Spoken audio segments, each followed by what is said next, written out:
வராக புராணம் 19ஆம் அத்தியாயம். திதிகள். சிந்தாமணியிலிருந்து தோன்றிய படை வீரர்கள் ஸ்ரீ மகாவிஷ்ணுவின் கருணையால் அரசர்கள் ஆயினர். அவர்களில் ஒருவன் பிரஜாபலன். ஒரு சமயம் மகாதபன் என்ற சக்தி வாய்ந்த முனிவரின் ஆசிரமத்திற்கு சென்றான்.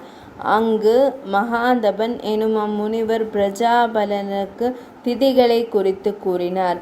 சில திதிகள் மிகவும் பலன் அளிப்பவை. இந்த தினங்களில் நடத்தும் பூஜைகள், மந்திர உச்சாடனங்கள் பெருமளவில் பலன்கள் தரும். முதல் திதி பிரதிபதக பிரதமை. இது அக்னியின் தொடர்புடையது. பிரம்மதேவர் பிரதமை அன்றே தன் கோபத்திலிருந்து அக்னியை தோற்றுவித்தார். இது அக்னி பூஜைக்கு உகந்த நாளாகும். த்விதியை. அஸ்வினி தேவர்கள் இருவர்களின் பூஜைக்கு உகந்த நாள் இது. இவர்கள் அஸ்வினி குமாரர்கள் என்ற பெயரும் கொண்ட தேவலோக வைத்தியர்கள். திருதியை. ருத்ரனுக்கு உகந்த நாள் இது. தம்பதியர்கள் இணை பிரியாத குடும்ப மகிழ்ச்சியில் திளைக்க இந்த திதியில் பூஜை செய்தால் மங்களம் பெறுவர். தெய்வங்களான சிவபார்வதி திருமணம் திருதியை திதி நடைபெற்றது. எனவே இது ஒரு நல்ல சகுன திதி. இந்த திதியில் ருத்ரனை பூஜை செய்ய வேண்டும். சதுர்த்தி. இந்த திதி கணேசர் அல்லது விநாயகருக்கு உகந்த திதியாகும். கணபதி பிறந்தது சதுர்த்தி திதியில். அதனால்தான் விநாயகர் சதுர்த்தி பூஜை புனிதமானது. இந்த விரதம் அனுஷ்டித்து உண்டால் புண்ணியம் ஏற்படும். பஞ்சமி. இந்த திதியில் புளிப்பு ஆகாரம் கூடாது.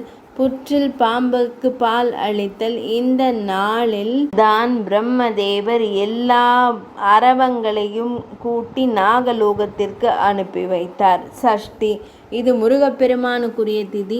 அன்று முருகப்பெருமானை பூஜித்து வழிபட்டால் உடல் நலம், நீண்ட ஆயுள் மற்றும் கோரிக்கைகள் அனைத்தும் நிறைவேறும். அன்று பழம் மட்டும் உட்கொண்டு முருகப்பெருமானுக்கு அர்ச்சனை செய்து பூஜையுடன் வழிபட்டால் கோரிக்கைகள் நிறைவேறும். அனைவருக்கும் க்ஷேமம் ஏற்படும், அதாவது வெற்றி உண்டாகும்.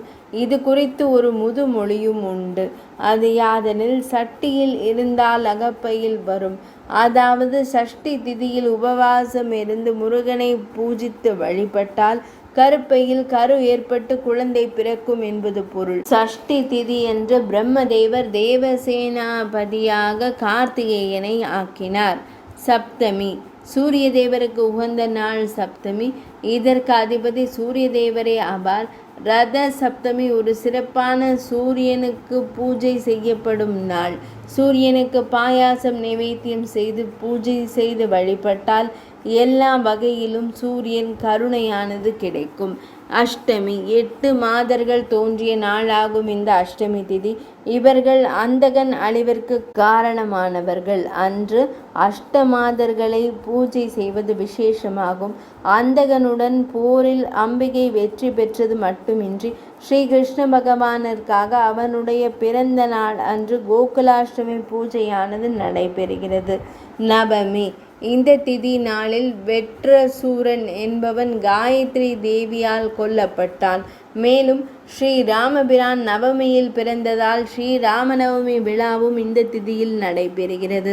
நவமி அன்று சரஸ்வதி பூஜை, ஆயுத பூஜை செய்வது விசேஷம். தசமி.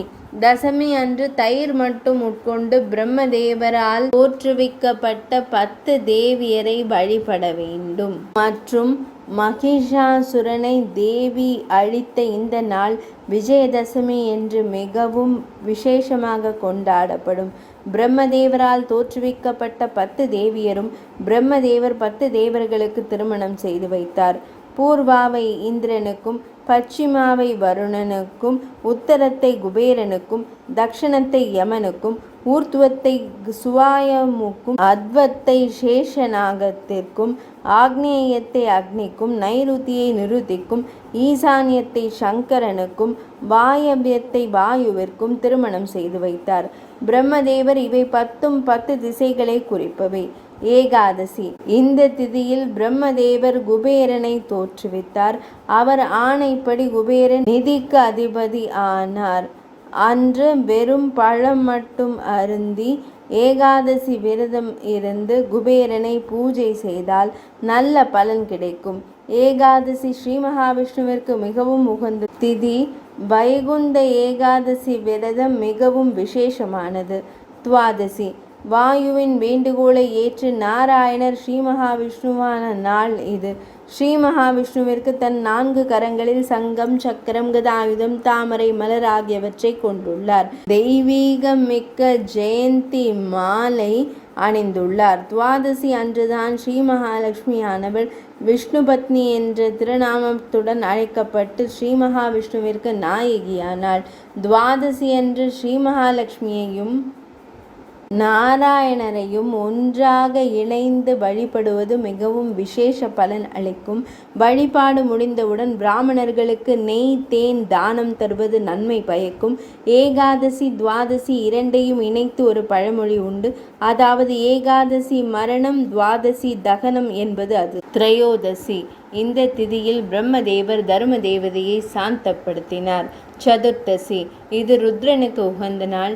அன்று உபவாசம் இருந்து ருத்ரனை குறித்து கூறுவதும் அவரின் கீர்த்தனைகளை செவியால் செவிமடுத்து மகிழ்வதும் மிகுந்த புண்ணியம் தரும். பாவ நிவாரணத்தை ஏற்படுத்தும். மிகுந்த பலன்களும் கிட்டும். அமாவாசை தன்மந்திரங்களை அமாவாசை அன்று கௌரவித்தல் நலன் பயக்கும்.